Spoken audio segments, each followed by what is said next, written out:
Good afternoon, sir. Sir, good afternoon. 2 minutes முடிச்சிட்டீங்களா? முடிஞ்சு sir, முடிஞ்சு சார். Okay okay. இப்போ திருட்டு கண்ட்ரோல் ஆரம்பிக்கலீங்களா? இது ஆர்கனைசிங் சார். ஆர்கனைசிங். ஆர்கனைசிங். ஆமாம் சார். சரியா இருக்கும் ஆர்கனைசேஷன்ல. ஆமாம் சார். அது நீங்கள் இன்ட்ரோடக்ஷன் கொடுத்து லைன் அண்ட் ஸ்டாஃப் ஆர்கனைசேஷன் ஆமாம் சார். வரும். ஆமாம் சார், ஆமாம் சார், ஆமாம் சார். சரியா இருக்கும். ஆமாம் சார்.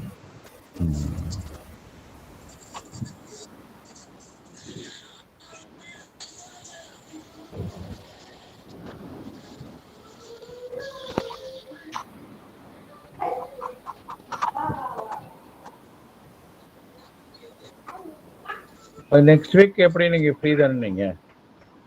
தெரியல சார், காலேஜ் வைக்கிறாங்களா என்னன்னு தெரியல சார். என்ன பிளான் பண்றாங்க தெரியல. ஏன்னா இவங்க இது ஆன்லைன்ல எக்ஸாம் நடத்த போறதா சொல்லிட்டு இருக்காங்க சார். ஆமா ஆமா. அப்ப அதுக்கு வந்து ஆமா கொஸ்டின்ஸ்லாம் வந்து செக் பண்ணணும் அப்படின்னு சொல்லிட்டு இருந்தாங்க. அது ஒன்றும் பெரிய வேலை இல்லை. ஆமாம் சார். ஃபர்ஸ்ட் வீக்ல தான் வரும்.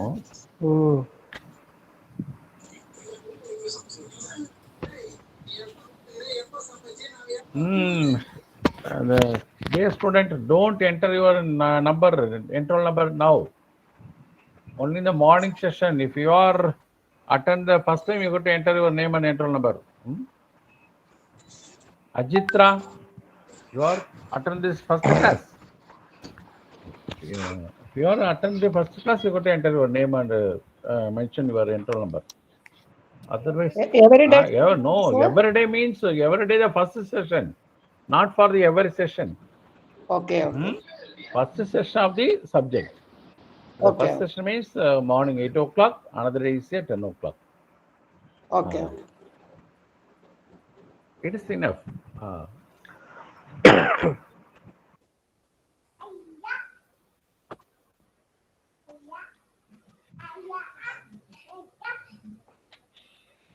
Okay, sir, you start பண்ணுங்க.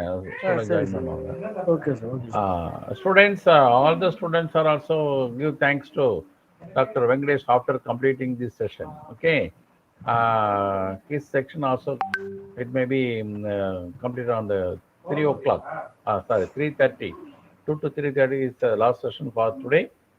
After completing this session, all the students also give thanks to Dr. Venkatesh for sparing their valuable time in our DD student.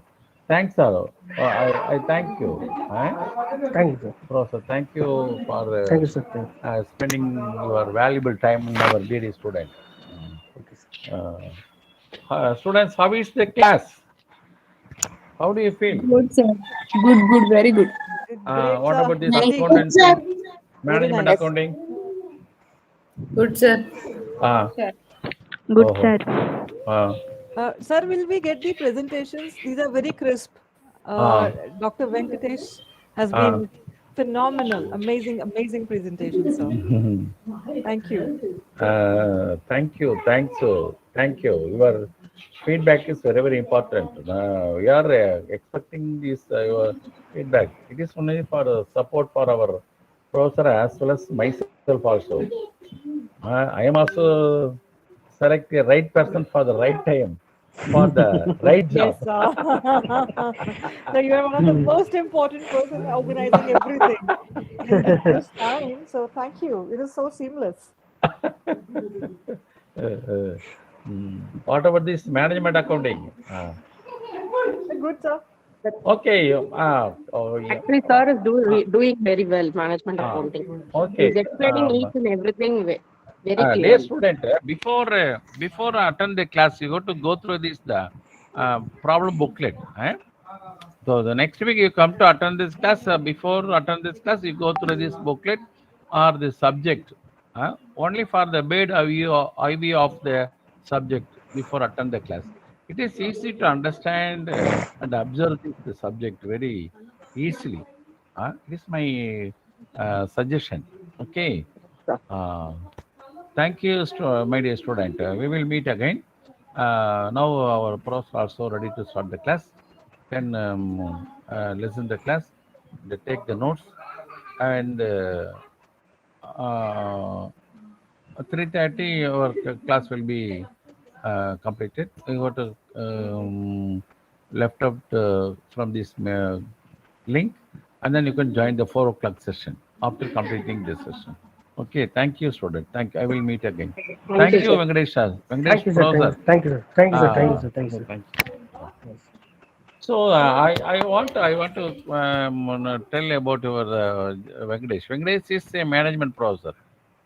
So actually, um, uh, how to select means this subject is familiar as far as to he is one of the management studies professor. He is also having good experience for teach this particular subject as well as to give you more example to this related subject. So it is very important. I thank personally to Venkatesh for Thank you, sir. Thank you, sir. giving this very good lecture to our degree student. Thank you, sir. Thank you, Venkatesh. Thank you, my dear student. Thank you, sir. Thank you. I will meet again.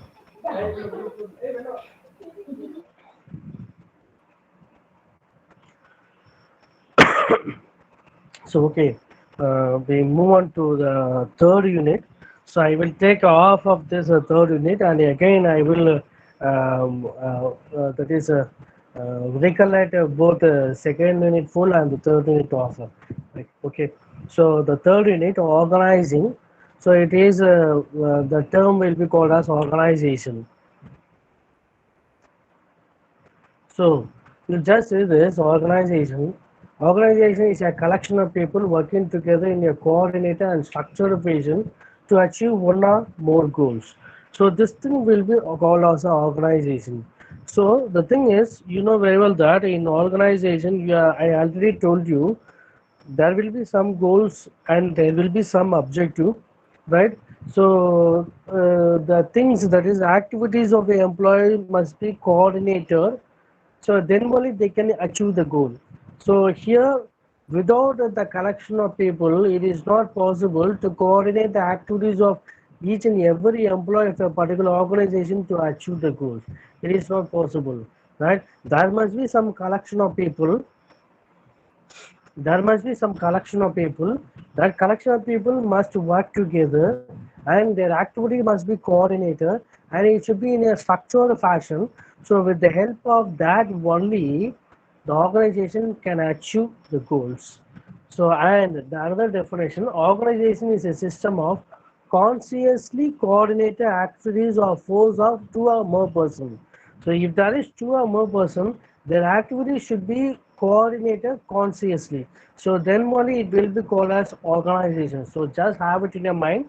Each and every organization is having their own goals, and there must be some collection of people working in a particular organization, and the activities of that people must be coordinated, and it should be structured in a structured fashion to achieve the goals. So this thing will be called as organization. So importance or significance of organizing in organization. Benefits of specialization, role clarity, optimum utilization of resources, coordination and effective administration, adoption to change, expansion and growth. So this is the importance of organizing in organization. So benefits of specialization. So if you are organized in the things, automatically you can find out this person is specialized in this job, right? So if you are selecting this person is specialized in this job, automatically you can reap the benefits of specialization. So that's very important. So organization is a very hectic task. It is not that much easy to organize the activities of various individuals working in a particular organization. So for example, you know very well that sir, he is a coordinator for total DD classes. That is Directorate of Distance Education classes. So he is coordinating all the things with respect to BCom as well as the MCom, and he is taking the specialized people. So with the help of the specialized people only, he can. With the help of the specialized people only, the students get the benefit out of it. So likewise in the organization, so if there is a proper organizing, automatically you can select the expert in a particular job. If you are selecting the expert in a particular job, automatically you can reap the benefits of specialization. So that is one of the importance of organizing an organization. So the second one is role clarity. Yes, if you are having a perfect organizing, automatically you can know your role. You know the clarity in your role. So what I have to do, what I should not do. So the role clarity must be there. Then optimum utilization of resources. So in economics, we studied maximum utilization of available resources. We studied. But while in case of but the thing is not correct. Maximum utilization of available resources is not correct. We have to use the resources in an optimum way. So how much the resources are required? If you are using that resources, well and good. We should not use the resources in the maximum extent possible. It's not correct. We have to use the resources in an optimum way. It's more than enough. So if you are organizing the thing, if you're having a perfect organizing, automatically you can go for optimum utilization of resources. So that's very important. And coordination and effective administration. If you're having a perfect organization, automatically you can coordinate the activities of employees working in a particular organization, and you can easily administer this kind of activities of employees in a particular organization. So it is easily possible. You can easily administer the activities. So that's very important because uh, coordinating and administer the activities of the employees in a particular organization is a very hectic task. It's not that much easy, right? Coordination and effective administration of activities of our employees in a particular organization is very hectic task. It's not that much easy. And if you're having a preferred organization, automatically everything will be over. Then adoption to change. So you can adopt to change. If you're having a preferred organizing, you can adopt to change. In HR concept, we studied that is a resistance to change. Resistance to change. Well, always humans always resist change. They won't prefer change at all. In organization, the employees won't prefer change at all. They won't prefer change. So that's why it will be called as resistant to change. And if you are adopting to change, if you are having a perfect organization structure, you can adopt to change. Okay, this is the change prevailing in the market. We have to adopt the change. Well and good. So if you are not adapting to change, it will be a biggest problem for a particular organization.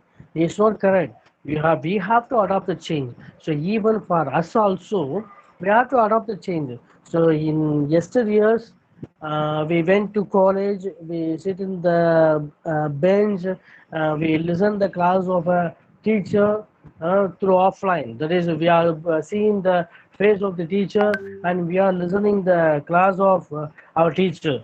But while in case now, totally gets different.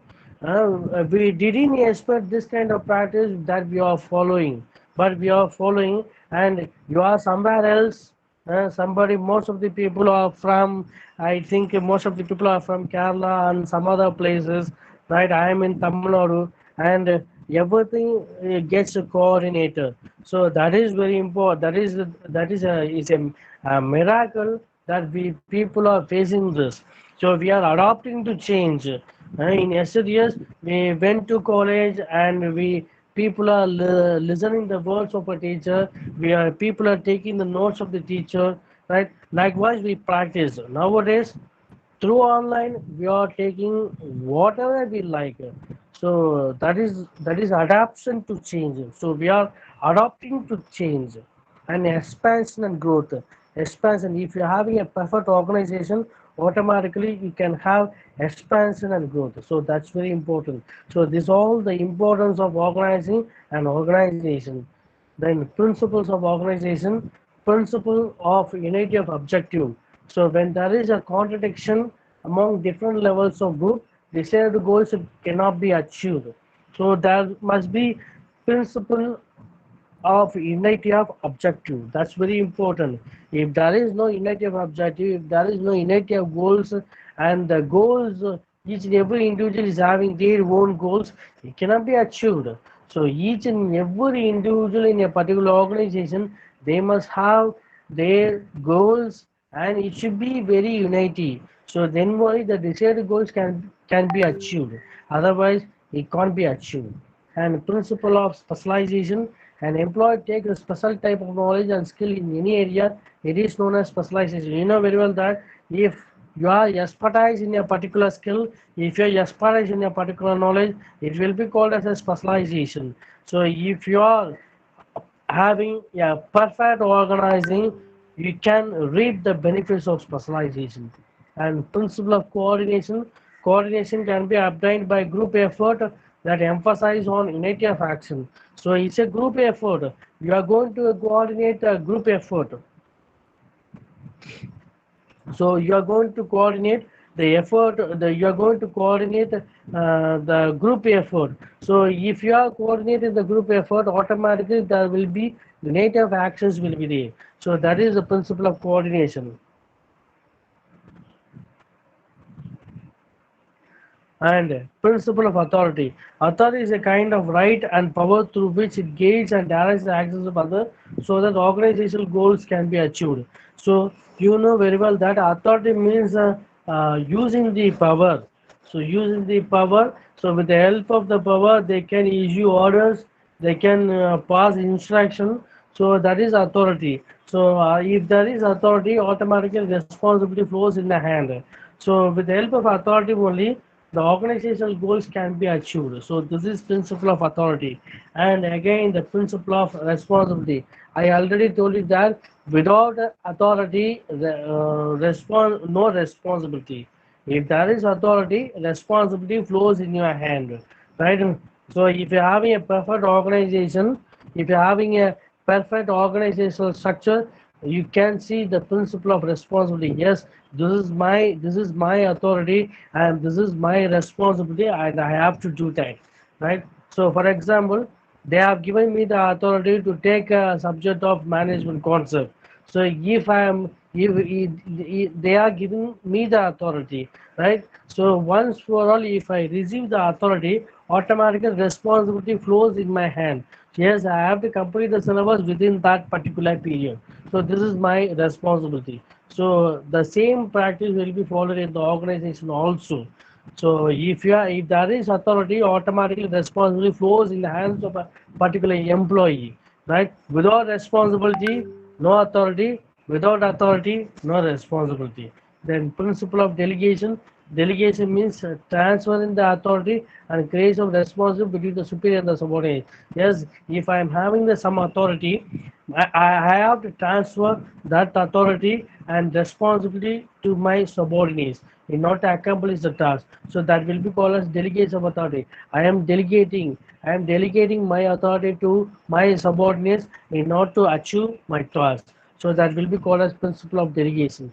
And principle of efficiency. Efficiency, when the organization fulfill the objectives with the minimum cost, it is effective. Yes, so I already told you, organization is having their own objective, and the objective should be fulfilled. If they are fulfilling the objective at minimum cost, it is very effective, right? And the principle of unity of command: subordinates should receive orders from only one superior. Is more than enough. There is no need to have multiple command from multiple superior. It is a principle that the subordinate should receive only one command and from one superior, right? And all the subordinates should be accountable to the superior alone, not multiple superior. I have to receive orders from only one superior, and I should not receive orders from multiple superiors. So that will be called as unity of command. And the principle of span of control. So there is a limit. There is a limit to control the subordinates, right? For example, I am taking the classes through with the help of online, right? So here there is no problem to take a classes for the students, because you people all mute your mic, you people all mute your video. There will not be any disturbance at all, right? I can easily take a class.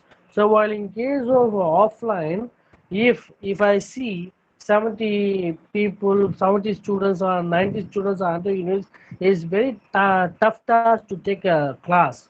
So it is not possible for me to deliver whatever in my mind. So that should not be happen. So maximum for a per class, maximum 50 to 60, that's all. Not more than 50 to 60. So in my college, they're having 60 in a classroom and I have to take a class. So controlling the 60 students is very tough task because these people are MBA and BBA. Is very tough task to control the students. So while in case of online, it's not at all a problem.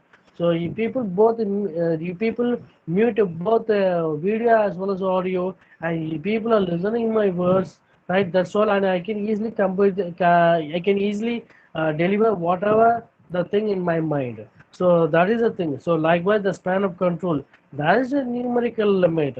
There is a numerical limit. The manager should not supervise more than his limit. So that will be called as span of control.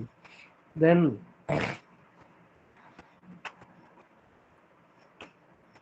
then principle of balance. So there should be balance. That is the functional activities, their establishment and other performance should be balanced properly. So activities of establishment as well as other performance should be balanced properly. Then principle of communication. So principle of communication means a transformation of information from one person to another at a different level.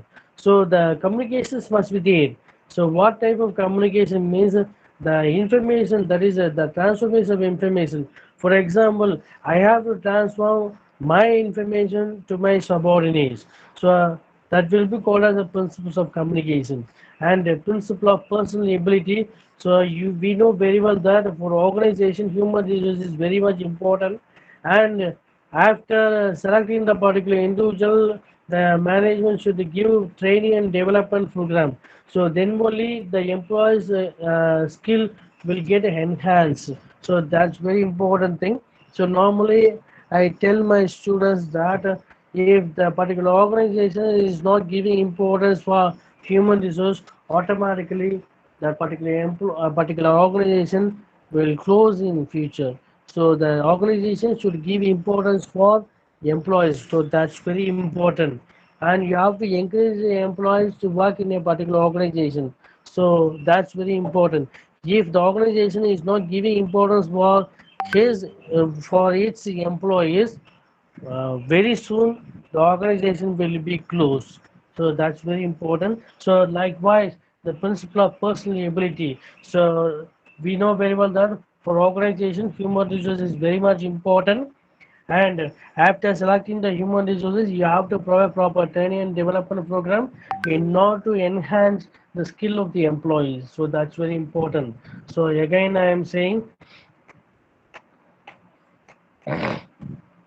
organization or organizing. Organizing means collection of people working together in a coordinated and structured fashion to achieve one or more goals. I already told you each and every organization is having their own goals, own objective, and the goals and objectives should be achieved. How the goals and objectives should be achieved? By means of working, that is by means of activities of individuals working in a particular organization.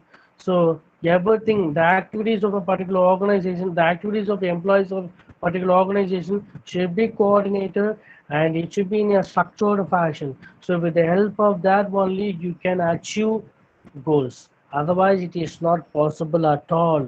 So that's very important. So you know very well, organization in organization there are n number of people, n number of employees working, and their activities should be coordinated. Then only the goals can be achieved. Otherwise, it is not possible to achieve the goals of the particular organization. So every employee's activity should be coordinated. Every employee activity should be in a structured fashion. So it is not an unstructured fashion. You just have it in your mind. And if there is any unstructured fashion, you cannot achieve the goal. So for organization, there must be a structured fashion. So without a structured fashion, you cannot achieve the goals of the organization. So that is organizing. and the importance and significance of organizing in organization. First one is a benefits of specialization. So if you are having a perfect organization, automatically you can allocate the work to the specialized people. If you are allocating the work to the specialized people, automatically you are going to reap the benefits of specialization. Then role clarity, yes, the employees will know the role clarity, what I have to do, what I should not do. This thing will be called as the role clarity. Then optimum utilization of resources. I already told you in economics they said maximum utilization of available resources. So that should not be happen in human resource. We have to use the human resources in an optimum way. That's all. Whatever may be the requirement, so based on the requirement, you have to use the resources. That's all, not maximum, right? And coordination and effective administration. So you are going to coordinate the activities of an individual working in a particular organization, and you are going to administer the activities of individual working in a particular organization. Then adaptation to change. So adaptation to change is very much essential in any organization. So you have to make your employee to adapt with the change, because you know very well that people always resist change. They won't prefer change at all, and we have to make a employee to adapt with the change. Then expansion and growth. If you're having a perfect organizational structure, you can expand your business and you can grow your business. So that is the important significance of organizing. So principle of unity of objective.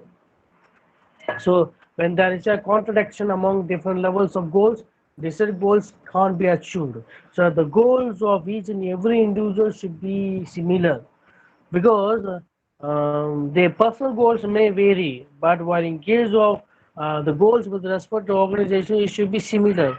If there is no similar goals among the employees, automatically the desired goals cannot be achieved. And principle of specialization. So if you are having a perfect organizational structure, automatically you can have the principle of specialization.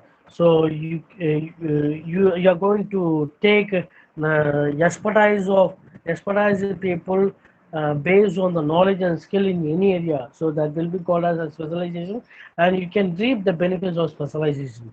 The principle of coordination. So coordination can be obtained by a group effort that emphasize on rate of action, right? If you want to obtain um, if we want to obtain the coordination, it should be with the help of a group effort, and that group effort should give importance for the unity of action. So that's very important.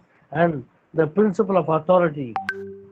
Principle of authority, you know very well that authority means the power lies in your hand. So with the help of that power, you are going to direct the individual working in your organization. So if you are directing the individual working in your organization, then only you can achieve the organizational goals. So that is the principle of authority. So that is, I must have a right and I must have a power to control the individuals working in an organization. Then only I can achieve the organizational goals. And the principle of responsibility. So authority and responsibility goes hand in hand.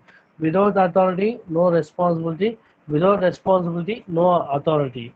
Right? So that's very important. And the principle of delegation means I have to transfer my authority to my subordinates in order to accomplish the task. So that is principle of delegation.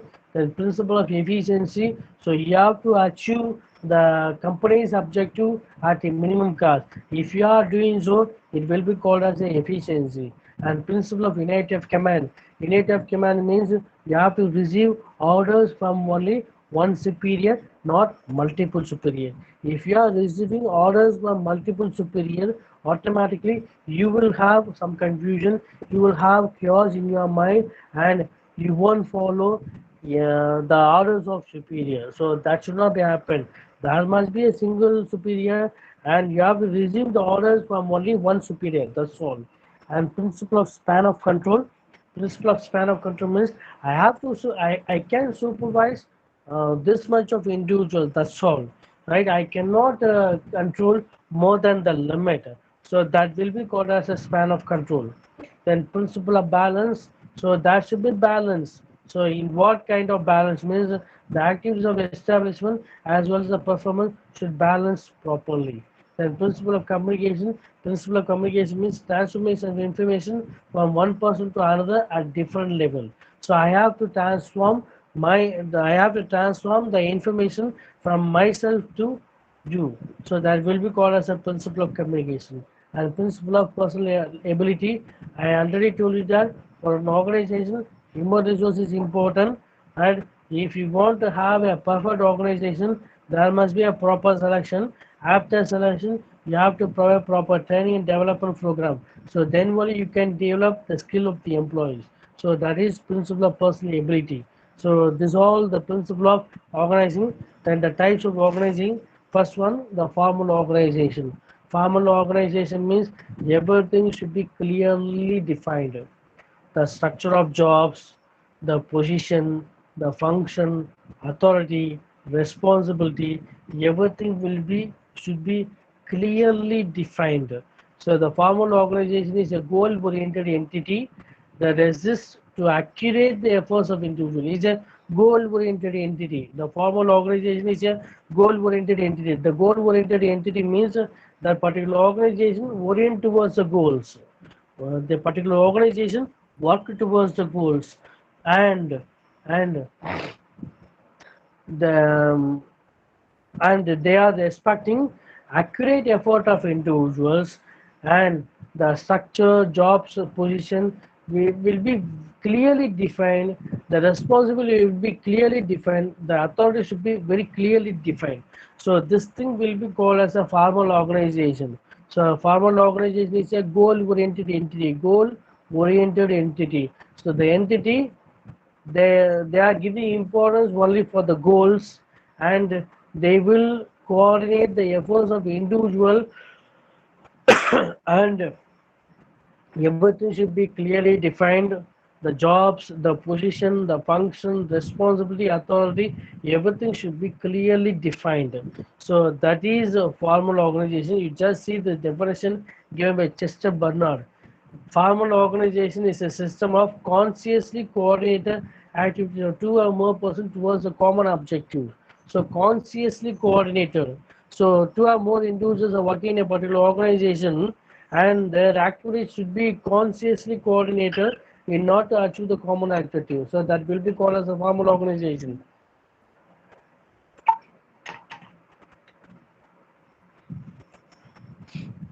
Character is a formal organization. Well-defined rules and regulations. Yes, there must be well-defined rules and regulations. There will not be any confusion with respect to rules and regulations in formal organization. And arbitrary structure. Arbitrary structure means the everything, there is everything will be in a clear-cut way. So the structure, that is organizational structure, will be, for example, the top level, middle level, lower level. So that will be called as a arbitrary structure. Then determined objectives and policies. So the objectives as well as the policies should be clearly determined. So you just see this picture. You just see this picture. So here, here there is a. So here you see this picture. So the objective, it should be very clearly determined. And the policy should be very clearly determined. So that is the characteristics of formal organization. Limitations on the activities of individual. The activities of individual will be limited. So there is no need to do extra things. So the activities should be very limited. If they are allocating a particular work for a particular individual, that particular individual should complete that particular task. That's all. There is no need to go for the extra task. So that is the limitation on the activities of individual. And strict observance of principle of coordination. So whether the activities of individuals are properly coordinated or not. So there must be strict observance. And messages are communicated through vertical chain. So vertical chain means top level, middle level, low level. If top level manager wants to communicate anything to low level management, it should be passed on through middle level management, then the low level management.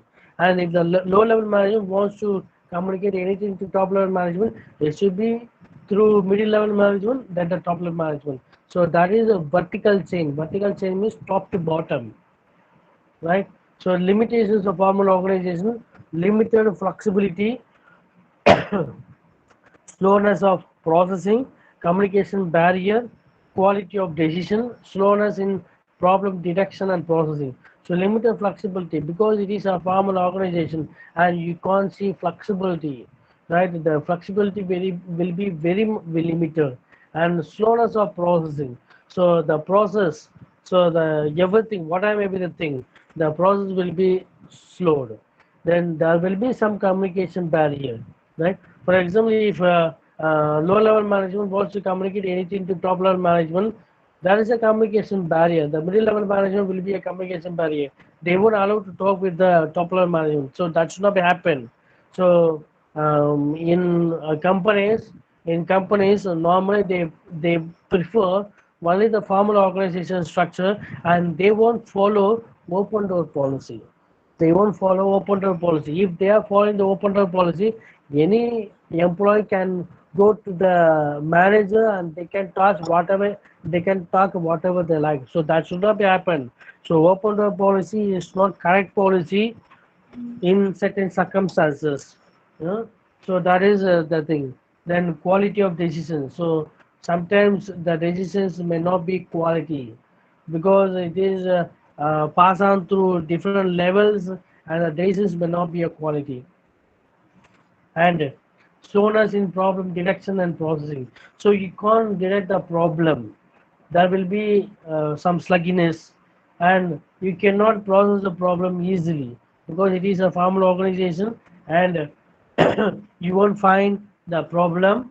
There will be some sluggishness, and you won't process the particular problem, and you won't find out the particular solution for the particular problem. That is limitation of formal organization.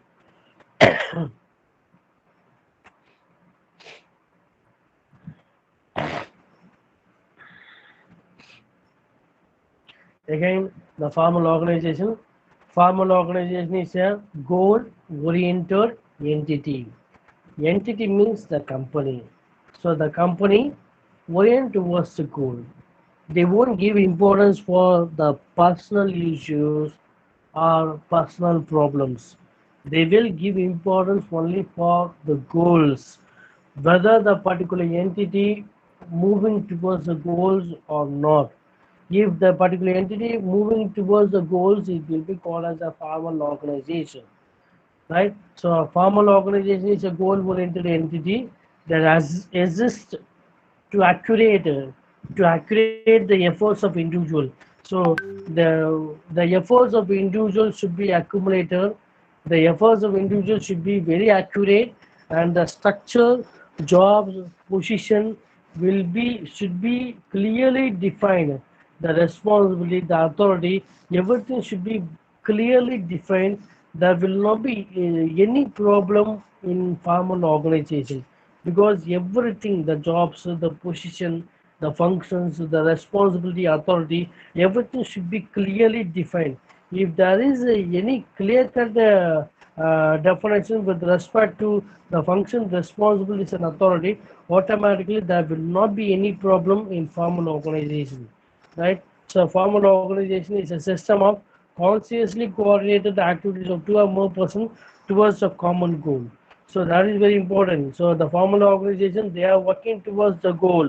They are working towards a common objective, right? In order to achieve the common objective, two or more individuals are consciously coordinated, then only they can achieve the common objective. So if it is the case, it will be called as a formal organization.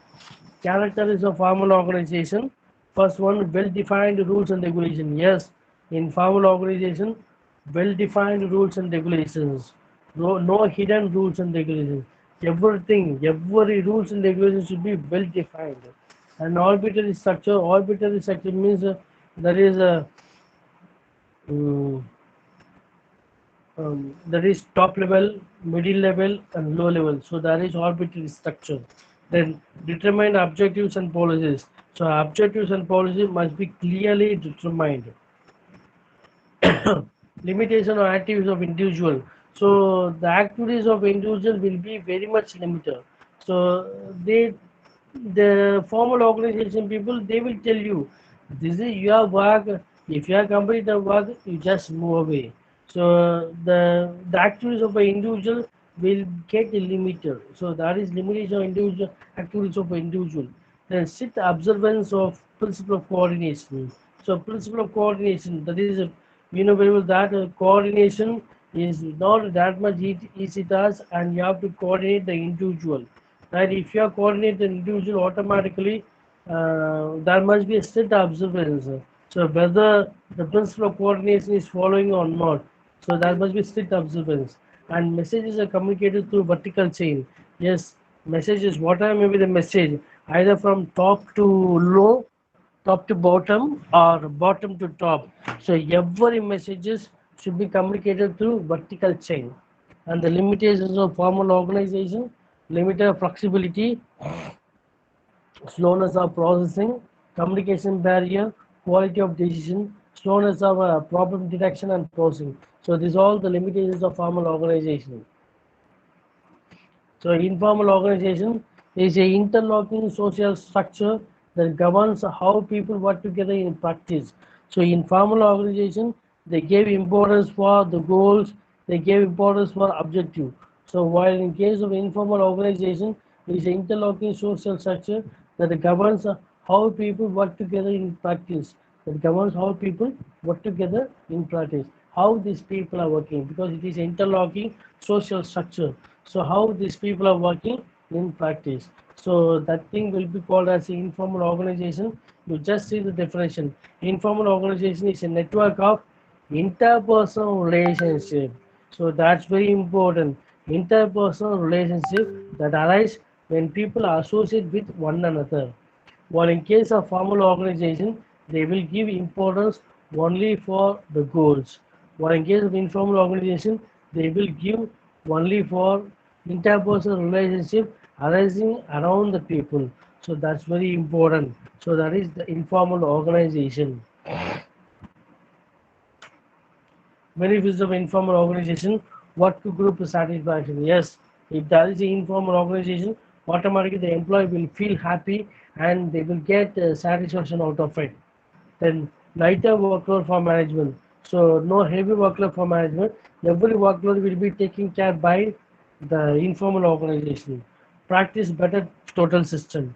So in formal organization, sometimes it may happen. Sometimes the government employee, they prefer the better total system and the safety valve for emotions. Yes, if there is any informal organization, automatically you can have the safety valve to release your emotions. So that is informal organization. Then fill up gaps, channel of employee communication. So with the help of a communication only, with the help of informal organization only, you can improve the channel. You can improve the channel communication. Likewise, you can encourage the improved movement. So you are going to encourage the improved movement. So that's all the benefits of informal organization. Problem associated with the informal organization: resistance to change. We won't prefer change at all. The employees in a particular organization, they won't prefer change at all. So this is the biggest problem with respect to the informal organization. So role conflict must be there, rumor must be there, infirmity must be there, undermine discipline, power politics, interpersonal and intergroup conflict. So these are the problems associated with the informal organization. So you just see this picture, formal organization and informal organization. Origin: formal organization created deliberately, informal organization arise spontaneously.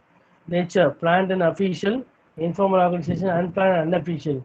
Size: large, small, informal organization small. Continuity: stable, here unstable and dynamic. Focus: built around jobs,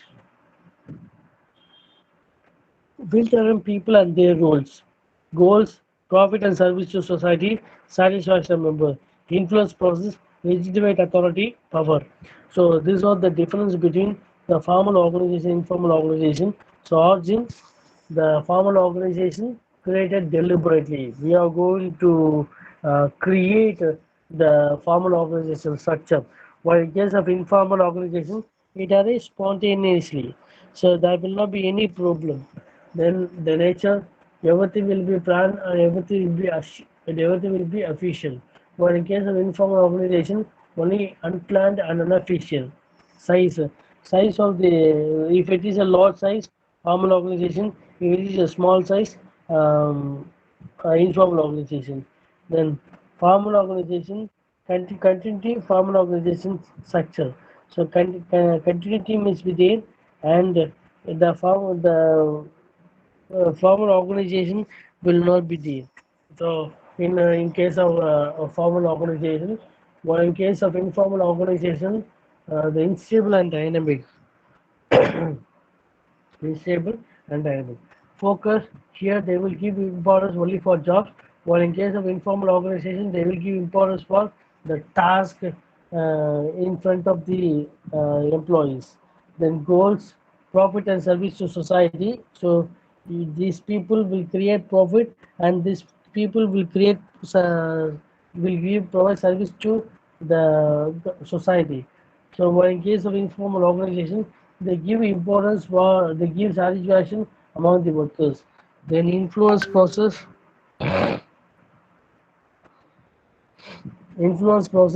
So here the formal organization, only the legitimate party. While in case of informal organization, it should be based on power. So that is the difference between informal organization and informal organization. So types of organization, there are four basic types of organizational structure, which are more popular in business world. These are line organization, function and staff organization, line and staff organization, committee organization. So these are the four types of organizational structure. You just see this picture. Hmm? Line organization. This is the simplest and oldest type of organization. It is also known as scalar organization or multi-type organization. You just see this picture. For example, this type of organization resembles with the army administration and multi-type administration. As in case of military, commander-in-chief holds topmost position and has the entire control over the army of a country, which in turn is developed to the main area commands under major general. For example, that is a military. So military administration is all the line organization. Right? And in case of military, commander in chief holds the topmost position and has the entire control over the army of a country. In turn, is developed into main area component commands under major general. Types of line organization: simple or pure departmental organization. So simple means this is the simple or pure line organization. In pure line organization, the activity at different level or in the same, with each man performing the same type of work and division primarily for the purpose of control and decision. In practice, such organization rarely exists. So the thing is, each person perform the same type of work, and the divisions primarily exist for the purpose of control and direction. So that thing will be called as line organization. You just see this picture. You just see this picture. Production department. Production department. So below the production department, you are having three foreman A, foreman B, and foreman C. Again, you are having a foreman A. They are having workers. They are having the foreman B is having the worker. Then foreman C is having the worker. So the worker again, it can be classified into 1, 2, 3, 4. Again 4, 5, 6.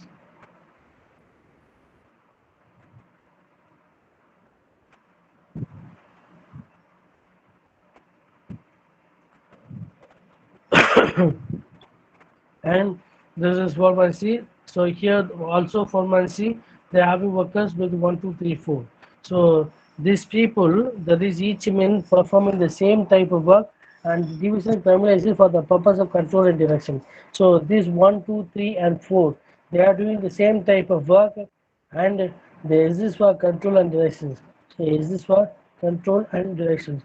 So that is very important with respect to pure online organization.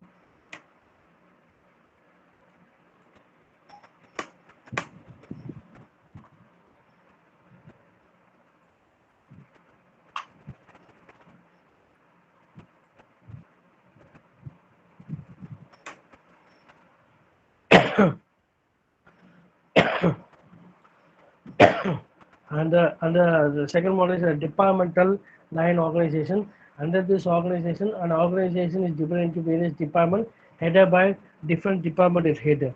All the department operate under the ultimate control of general manager. The orders flow directly from the general manager to all department heads that in turn pass to the respective support. Likewise, the subordinates in turn communicate orders to worker under them.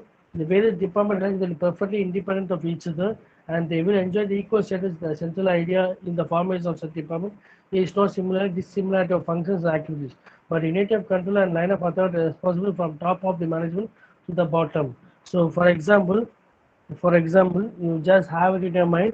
Department line organization means in an organization they are having a different department. So they are having different department. So each department will be headed by a departmental head.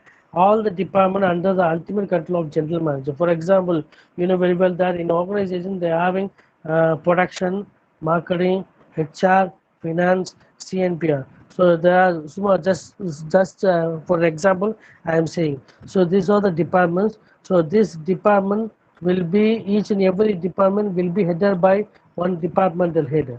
All the departmental head will be under the control of one general manager, right? If the general manager wants to communicate anything to the employees working in a working in a department, so the general manager will give instruction to the departmental head, and in turn the departmental head will give instruction to the employees.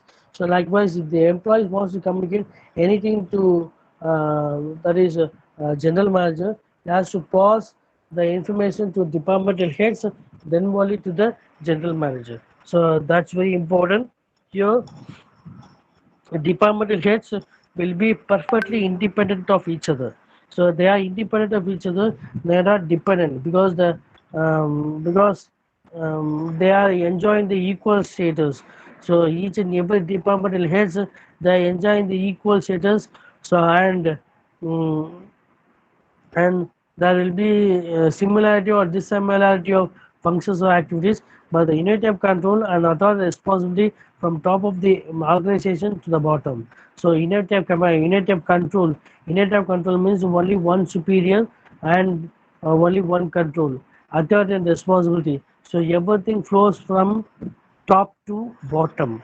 So that is departmental line organization. So this thing, departmental line organization, finance manager, production manager, marketing manager, personal manager. So under the four department heads, they are having deputy manager one and deputy manager two. So under deputy manager one and two, they are having the supervisor, right? So under the supervisor, they are having the workers. So that will be called as departmental line organization. Line and staff organization. Line and staff is a modification of organization. Is more complex than line organization. According to this, administrative organization, specialized and supporting activities are attached to the line of command by appointing staff supervisor. So that is the thing, right? Example, the power of command always remains with the line executive and the staff supervisor guide, advise and counsel the line executive. So personal secretary to the managing director is a staff official. So personal secretary to the managing director is a staff official. So that is line and staff organization.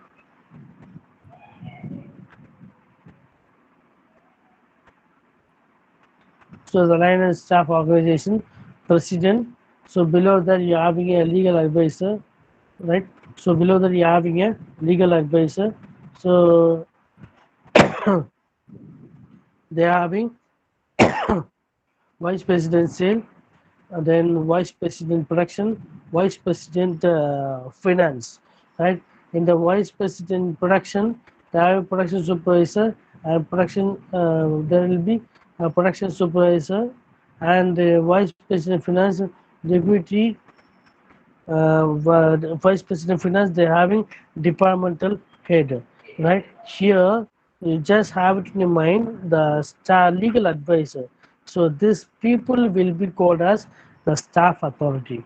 So you just have it in your mind. So this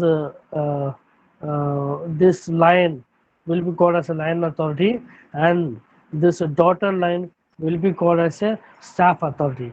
In some organization, they prefer both the line as well as the staff. What is functional organizational structure? So functional organizational structure means an organization reporting relationship are grouped based on specialty or functional area. For example, there might be separate department for marketing, accounting, and engineering. Generally, all functional areas will report directly to the company's president or CEO. So that is a functional organizational structure. Functional organizational structure means you know very well that in organization there are different functions. For example, production, marketing, HR, finance, right? So the groups, that is the an organization reporting relationship are grouped. So the relationship should be grouped based on specialty and based on the functional area. So, for example, there might be some department for marketing, accounting, and engineering. Generally, all the functional heads will report directly to the company president or CEO.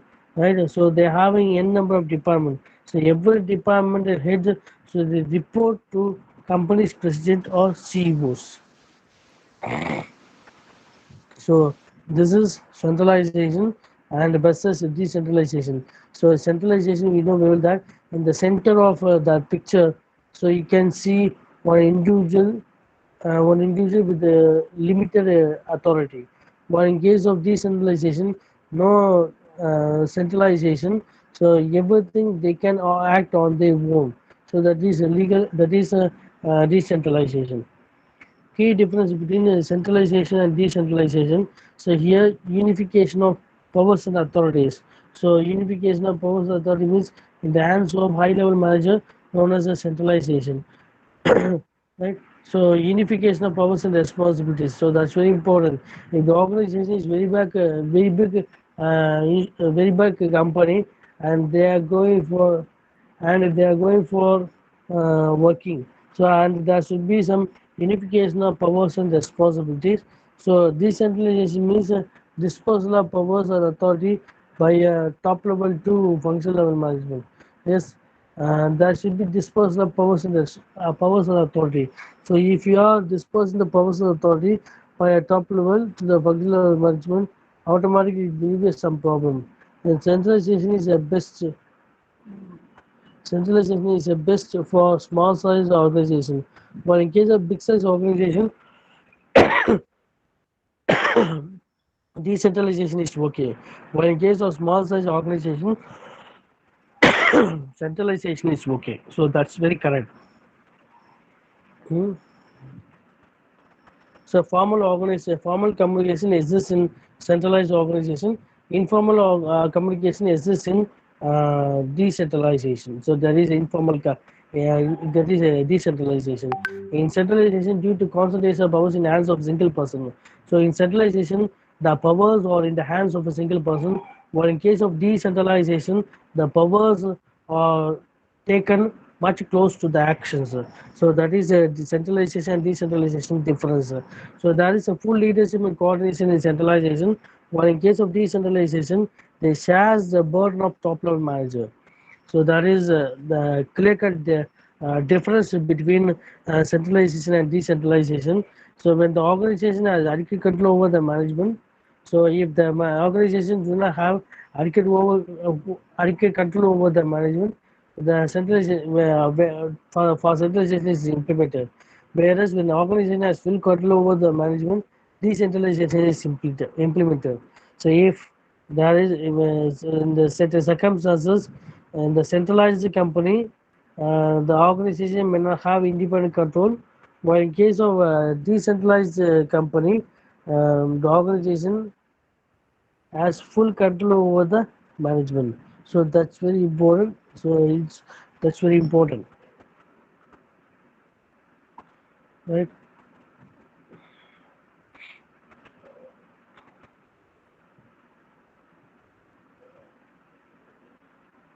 So again, I am taking the types of organization. So the types of organization can be classified into four types. One is line organization.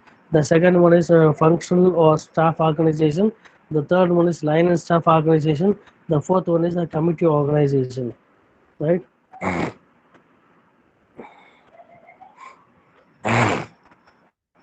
Line organization means is a simplest and oldest type of organization, and it is also known as scalar organization or multi-type organization.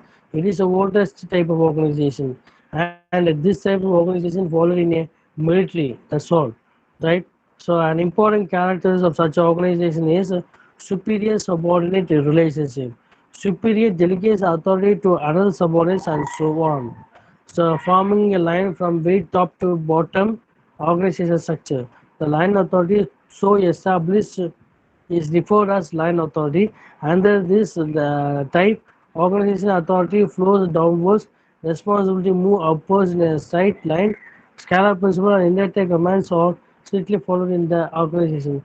For example, I am saying, for example, this type of organization resembles with the army administration. So only in the army administration and military type administration, the line organization is suitable. So that is correct. So, for example, as in case of military, so in military, commander in chief, commander, commander in chief holds the topmost position and has entire control over the economy. So, commander in chief holds the topmost position in the world, and the chief and the holds the topmost position in the company and has entire control over the army of a country. So that's very important. So what to say? In military, the commander in chief holds the topmost position, right? And uh, has the entire control over the army of a country. So commander in chief hold a major position, and the other party has to control the entire army of a country, which in turn is developed into main area commands with the management major generals. So that thing will be called as a line organization. Again, I am saying the thing is, it is the oldest and simplest form of communication. It is normally followed in military or scalar type of organization. Here, in military, commander in chief is there, and he holds the position of top level position, and has the entire control over the economy of a country. So he knows very well what happens in this world. He knows very well what happens in this world. So he has having a entire control over the army of a country, which in turn is developed into main area commands under major generals. Type of line organization. One is simple or pure line organization. The other one is a departmental line organization.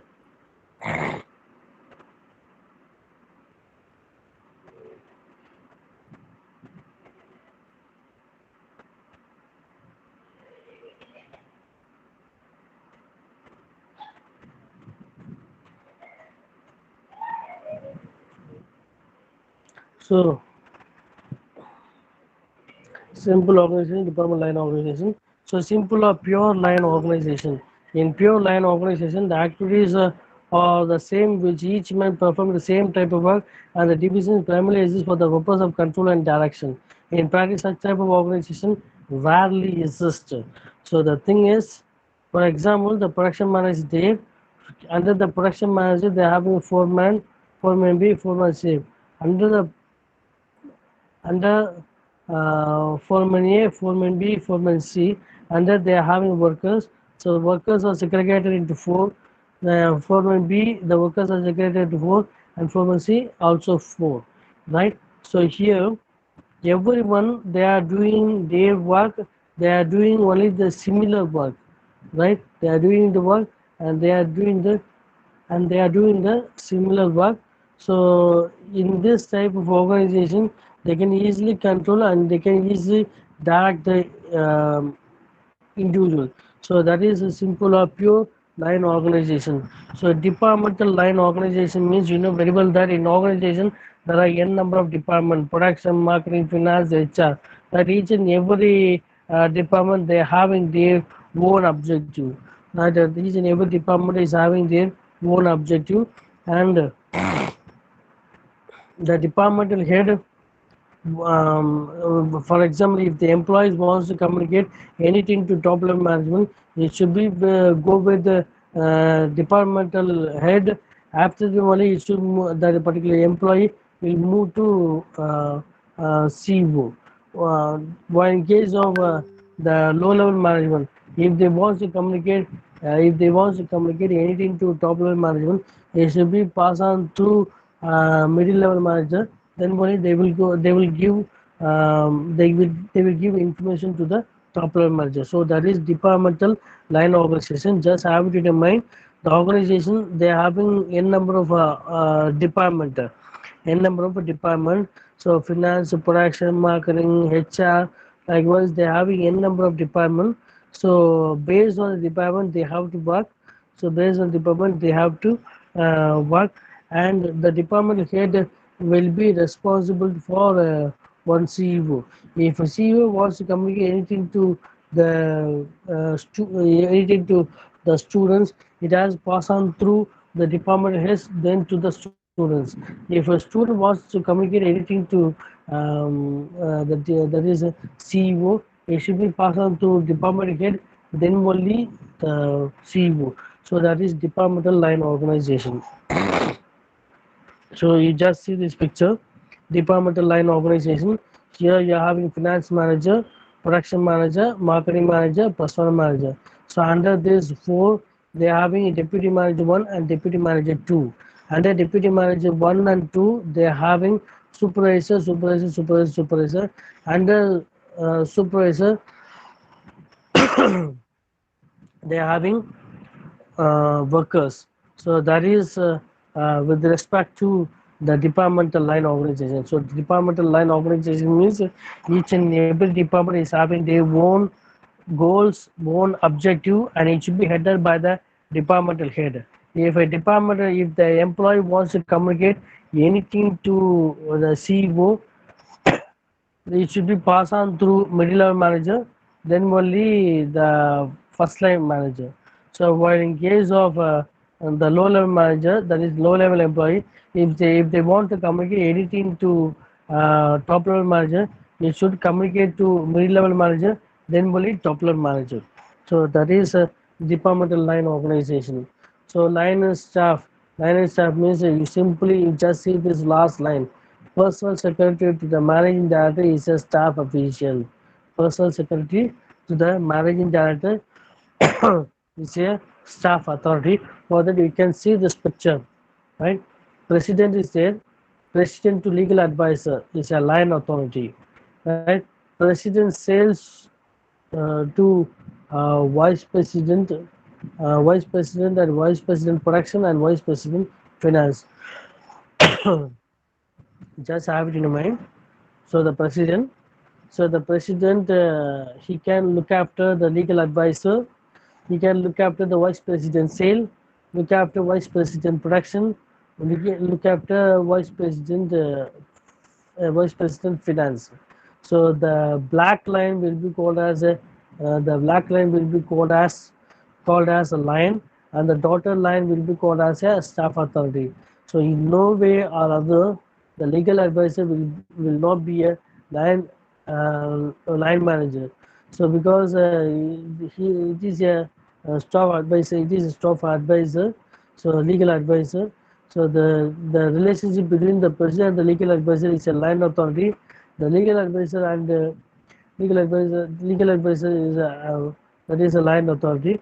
While in case of the dotted line, so dotted line comes under staff organization. So that is line staff organization. So that is important thing. What is a functional organizational structure? Functional organization structure means I already told you there are different types of functions in the organization: marketing, accounting, and engineering. So every functions will be taken care by the functional heads, and the functional heads will report directly to the company president or CEO. That is functional organization structure. So this is the difference between centralization versus decentralization. Centralization means that everything will be centralized on a particular individual. While in case of decentralization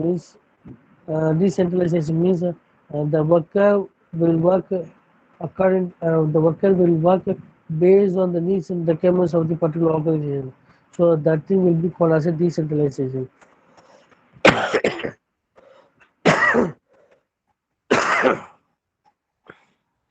Here key difference between the centralization and decentralization. So here the centralization, the powers and authorities should be unification, right? Powers and authority should be in the one hand. So that will be called as a centralization. So that too the high level management. So the high level management, they having their own powers, they having their own authority. They won't disseminate their powers and authority to somebody else. So if they are not disseminating the powers and authority to somebody else, it will be called as a centralization. So while in case of decentralization, they will disperse the powers and authority by top level to functional level management. So they will disperse the powers, they will disperse the authorities from top level to functional level management. So centralization is the best for small size organization. For largest organization should be practice decentralization. For small size organization, centralization is enough. While in case of large size organization, decentralization concept is correct. Then formal organization. In centralized organization, only formal communication is possible. While in case of informal organization, um, informal communication is also possible. In centralization, due to concentration of powers in the hands of a single person, the decision takes time. So, because in centralization, if you want to take any decision, if you want to organize any activity, you have to take a permission from immediate boss, then another boss, likewise it goes on, right? It is not possible after getting approval from the top management and they can conduct the program. So it's not correct. So the powers should not be get concentrated. So if they are concentrating your power, automatically you are wasting your time. So that is a matter. For example, uh, that is a matter. Then, on contrary, decentralization provides better regarding decision making as the decisions are taken much closer to actions. So, decentralization proves better decentralization concept. The decision making will be better, so they can easily take a decision and they can easily close to actions. So that is very important thing. And there is a full leadership and coordination in centralization. In centralization, you can see the full leadership and coordination, while in case of decentralization, they will share the leadership and coordination to the low level managers. While in case of centralization, organization has inadequate control over the management. Then the centralization is implemented. So if the organization has inadequate control over if the organization has inadequate control over by the management, centralization is implemented. Whereas when organization has full control over its management, decentralization is implemented. So that is a correct. That is the organization is not controlling the management. If the organization not controlling the management, then centralization will be implemented. If the organization has full control over the management, decentralization is implemented. So that is a matter with respect to centralization, decentralization. Then delegation of authority means transfer responsibility for performance of a task from one person to another. So I have to transfer my responsibility So I have to transfer my responsibility of for performance of task from one person to another. I have to transfer my responsibility from one person to another person. So it will be called as a delegation of authority. Achieving performance of care outcomes of which you are accountable and responsible by sharing activities with other individuals who have appropriate authority to accomplish the work. So the thing is, authority will be delegated, authority will be shared. If you are delegating the authority to somebody else, the activity will be shared, right? And if the activity will be shared, automatically you can easily complete a task with the help of the appropriate authority. So that is a delegation of authority. So here you just see this picture, right?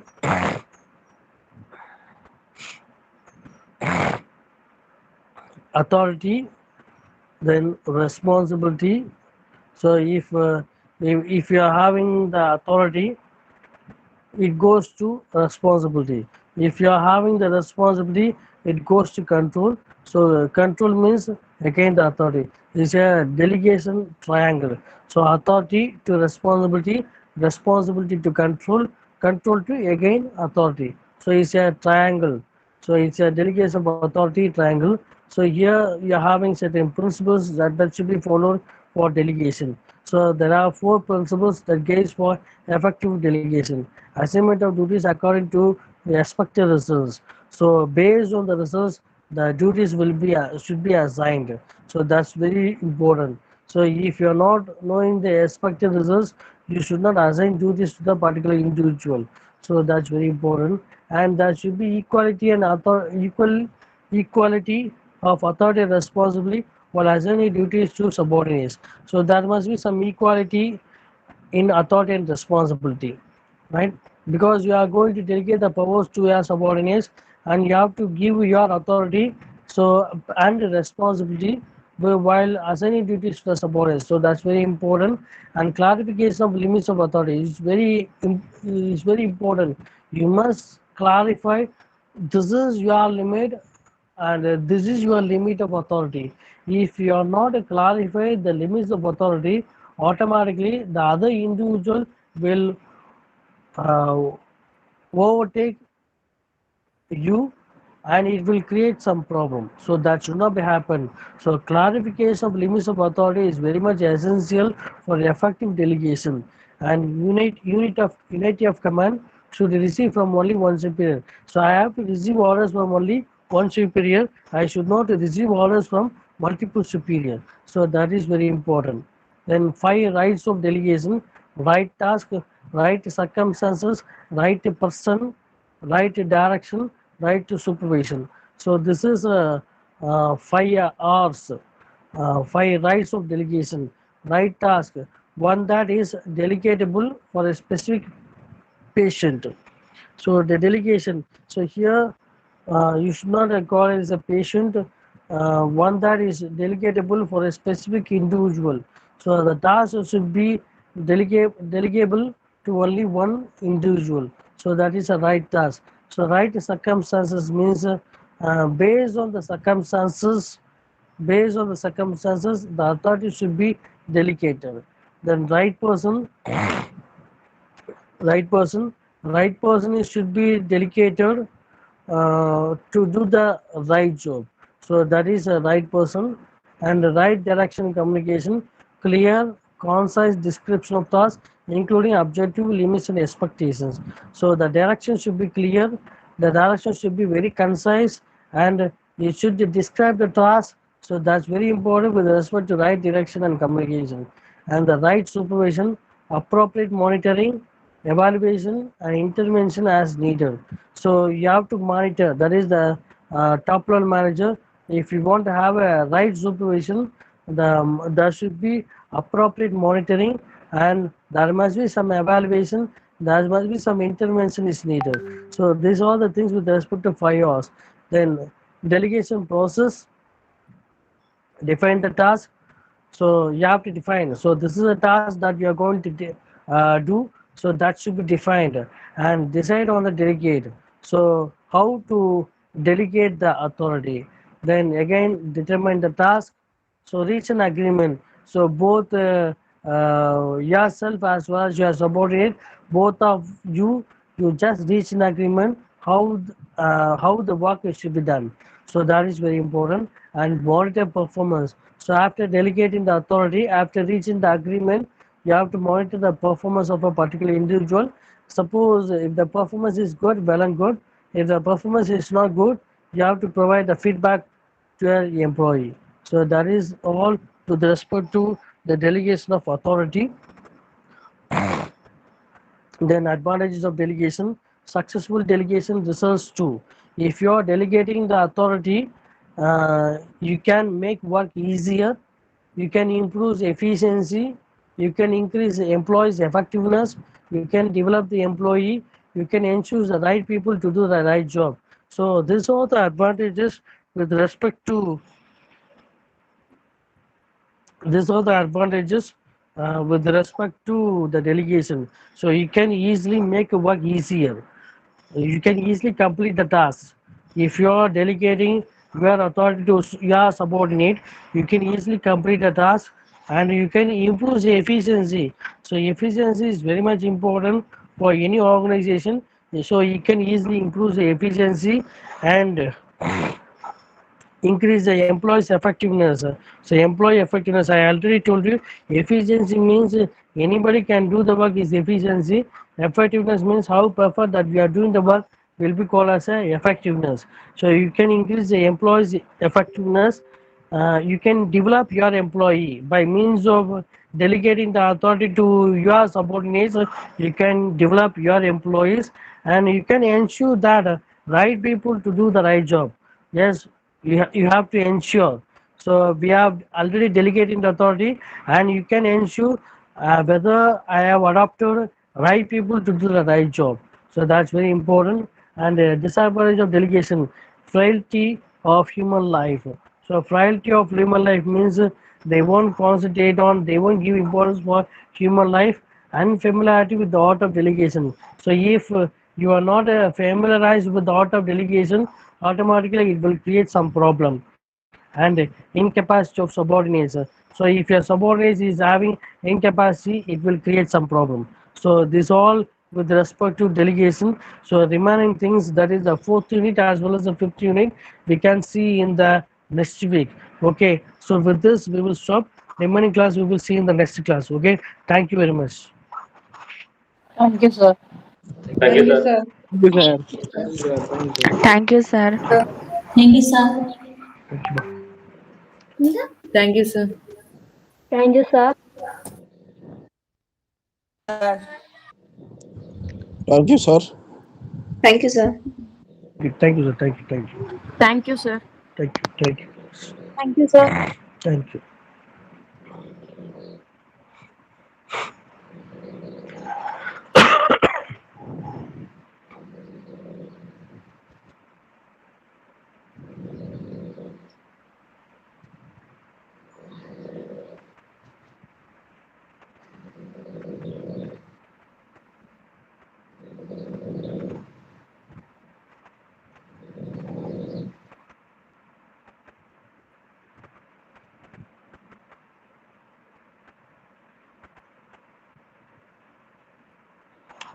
Thank you, sir. Thank you. Thank you.